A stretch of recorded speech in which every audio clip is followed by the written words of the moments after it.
সূরা আল নসরের আয়াত ভিত্তিক ব্যাখ্যা। এ সূরাটি বিজয় ও আল্লাহর সাহায্যের ঘোষণা বহন করে। অধিকাংশ তাফসির মতে এটি নবীজির জীবনের শেষ পর্যায়ে অবতীর্ণ সূরা। ১ উচ্চারণ ইজা জা আ নাসরুল্লাহি ওয়াল ফাতহ। অর্থ যখন আল্লাহর সাহায্য ও বিজয় আসবে। ব্যাখ্যা এখানে মূলত মক্কা বিজয়ের দিকে ইঙ্গিত করা হয়েছে। আল্লাহর বিশেষ সাহায্যে মুসলমানরা চূড়ান্ত বিজয় লাভ করেন। ২ উচ্চারণ ওয়া রাআইতান নাসা ইয়াদখুলুনা ফি দীনিল্লাহি আফওয়াজা। অর্থ এবং আপনি দেখবেন মানুষ দলে দলে আল্লাহর দ্বীনে প্রবেশ করছে।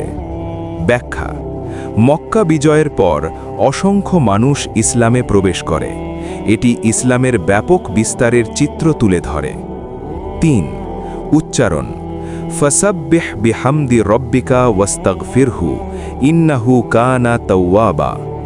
অর্থ তখন আপনি আপনার রবের প্রশংসাসহ তাসবিহ পাঠ করুন এবং তার কাছে ক্ষমা প্রার্থনা করুন, নিশ্চয়ই তিনি অধিক তওবা গ্রহণকারী।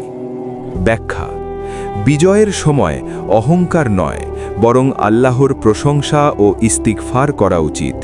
এটি নবী মুহাম্মদ সাল্লাল্লাহু আলাইহি ওয়াসাল্লামকে বিনয় ও কৃতজ্ঞতার শিক্ষা দেয়।